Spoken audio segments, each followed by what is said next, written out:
जैसे कि ना आजकल कहा जाता है कि जो किस्मत में लिखा है वही सब मिलता है, कोई ज़्यादा नहीं, कोई कम नहीं।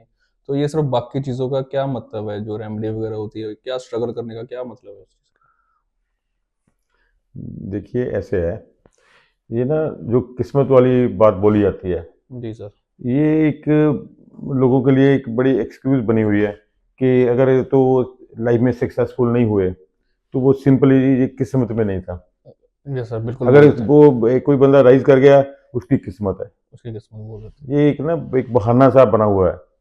एक बात आप ये नोट कर लो कि कोई कहीं पे नहीं बैठा हुआ, कोई जैसे बोलते हैं कोई पर्टिकुलर मैं नहीं बोलूँगा, जब भगवान कह लो कुछ भी, कोई बंदा कोई ऐसा नहीं बैठा हुआ जो एक आपके लिए लिख रहा है कि इसको मैंने ये देना है, इसको इसको स्कूटर ये देनी है, देना। इसको कार देना है, इसको घर देना है, इसको यहाँ पे अमेरिका भेज देना है, इसको ये करना है। हाँ, बिल्कुल। किसी के पास कोई आपके लिए कोई भी ऐसा सिस्टम नहीं है कि आपकी किस्मत लिखने के लिए कोई बैठा हुआ।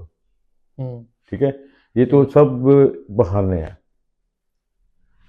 क्या है मतलब सक्सेस एंड फेलियर, इसके डिफरेंट रीजंस हैं हुँ, जो हम डिस्कस करते हैं अभी। ठीक है सर, बताइए।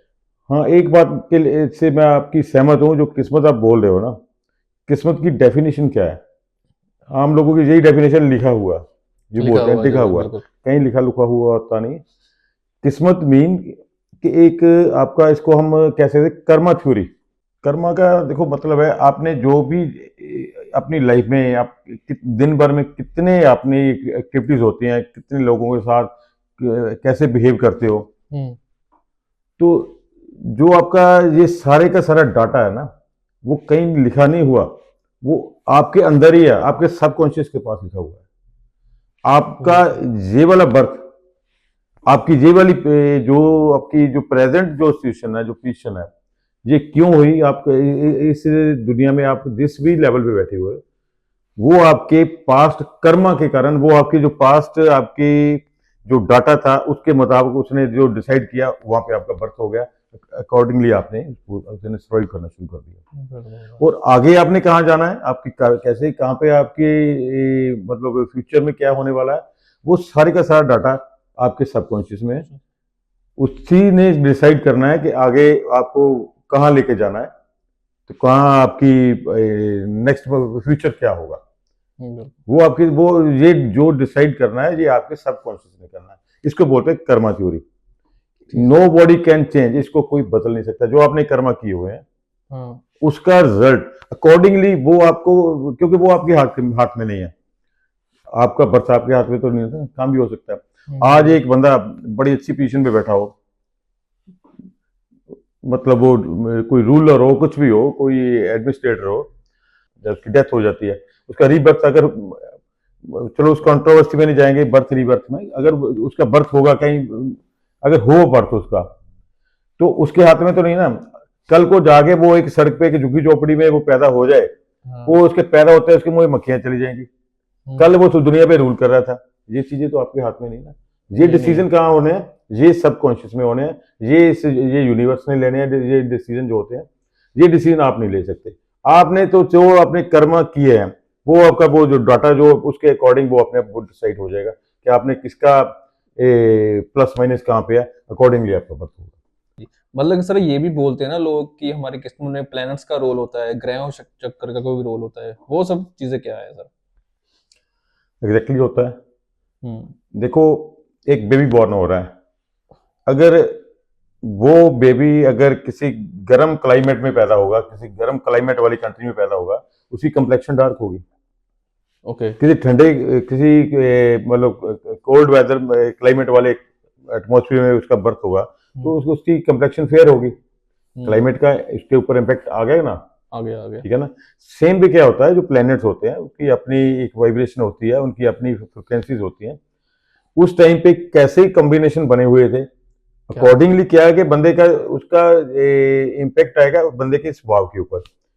वो कैसा कई है? बंदे बहुत सॉफ्ट होते हैं, कई बहुत रिलीजियस होते हैं, कई बहुत लग्जरी को मतलब लाइक करते हैं।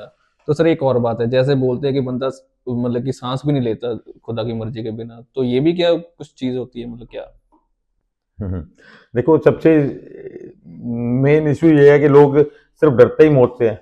बिल्कुल सर, हाँ, ये तो और है। बाकी तो सब कुछ हो जाएगा, पता बंदे को डर ही इस बात का कि ये कि ना मैं हो जाए, बस मर कुछ जाऊं। कुछ भी अब लोग दुनिया भर के लोग इतनी बड़ी बड़ी सिक्योरिटी लेके लेकर घूम रहे हैं, क्यों घूम रहे हैं? सिर्फ डरते मौत से हैं। कि मैं। लेकिन एक बात मैं बताता हूँ, हाँ जी सर, बोलिए। ये जो आपका जो लाइफ स्पैन होता है ना, ये भी आप बोलते हो कि उसकी मर्जी है जी, उसने जितने सांस लिखे हैं उतने ही मिलने हैं, उससे उतने ही होने। कम नहीं हो सकता, उससे ज्यादा नहीं हो सकता। जो आपका लाइफ स्पैन भी लिखा हुआ है, वो भी लिखने वाला कोई नहीं बैठा हुआ, वो आपका लाइफ स्पैन आपके पेरेंट्स ने लिखा है। ठीक है ना? अच्छा वी आर जी। Human being. हम्म। जो ह्यूमन लाइफ है वो एवरेज लाइफ है, जो 85-90 तक चला जाएगा बंदा खींच खींच के, बिल्कुल वो सर। लाइफ स्पैन है, वो जीन्स है, वो उनका साइकिल है, वो उस हिसाब से वो आगे ग्रो करते हैं, फिर एज होते हैं, एज ओल्ड एज होते में हैं। जाते हैं, वो जीन्स का एक जीन्स के मुताबिक है जीन्स के ह्यूमन मुताबिक। बीइंग। ओके। तो डॉग की लाइफ है, डॉग आप देख लो, उसकी 10 ईयर होती है। एक बटरफ्लाई बटरफ्लाई है, हाँ उसकी जी। 35 डेज की लाइफ है। वो ओके। 35 डे में अप्रोक्सीमेट 10,000 फ्लावर्स ट्रेवल कर लेती है। अच्छा जी। उसको जो 35 डेज मिले हैं, ये उसको उसके जीन्स से मिले हैं, उसके पेरेंट्स के जीन्स से पेरेंट्स से। मिले हैं। मतलब ये जो अब कर रहे हो ना, कि अपनी बात कर रहे हो आप, लाइफ और डेथ की, लाइफ और डेथ। ये लाइफ और डेथ जो होती है वो ह्यूमन बॉडी की होती है, समझ गए ना? तो जी सर। ये बॉडी ये जो होती है, बॉडी ये जो आपने डिसाइड की, आपके वो अपने आपके पेरेंट्स ने डिसाइड की हुई है, वो आपके जो जीन्स मिले हैं वही उसी है। जीन्स के हिसाब से वही आपको लाइफ स्पैन मिलना, उतना ही वही। टाइम मिलना। हाँ, in between all of sudden कुछ ऐसा होता है, जैसे इल हेल्थ डिजीजेज आती हैं, क्योंकि ये पूरा टॉपिक है, इसमें बात करेंगे वो क्यों होती है। अच्छा। लेकिन अगर कुछ ऐसा होता है, कोई ऐसा अनइवन, मतलब ये कह सकते हैं कि सडन कोई ऐसी कैजुअलिटीज है कुछ, उसका कारण यही होता है कि कोई ना कोई हमने उसके साथ, यूनिवर्स के साथ कोई कुछ। हमारी कोई ट्यूनिंग जो हम उसकी ऐसी ट्यून कर लिया, या उसकी ऐसी कोई वायलेशन हो गई है, तो उसके कारण ऐसा होता ओके। है। इसके बारे में ये जो खैर एक पूरा टॉपिक है, डिजीजेज क्यों होती हैं, इसका क्या कारण है, क्योंकि नेचर कभी डिजीज नहीं देती, वो डिजीज हमारी क्रिएट की होती है, हमारी गलत प्रोग्रामिंग के कारण होती है। तो लेकिन अपना जो नेचर है, नेचर का तो नेचर ऑलवेज कीप ग्रोइंग उसका। जी सर, बिल्कुल ठीक है। तो फिर सर अब ये बताइए, इसका मतलब क्या करना चाहिए बंदे को, मतलब कैसे करेगा? बंदे को करना चाहिए ऑलवेज, मतलब उसकी जो ट्यूनिंग होनी चाहिए वो पॉजिटिव में होनी चाहिए। बेशक आपका जो लाइफ स्टाइल है, बेशक आपका जो एटीट्यूड है, बेशक आपका जो बिहेवियर है, बिल्कुल। कमी वहीं पे होती है। मोस्ट ऑफ द प्रॉब्लम्स, आज की डेट की जो मोस्ट ऑफ द प्रॉब्लम्स का कारण क्या है, कि each and every person feeding their ego. बिल्कुल सर, ये जब तक बिल्कुल सही है। आप ईगो को फीड कर रहे हो, आप नेचर के साथ बहुत बड़ी वायलेशन कर रहे हो।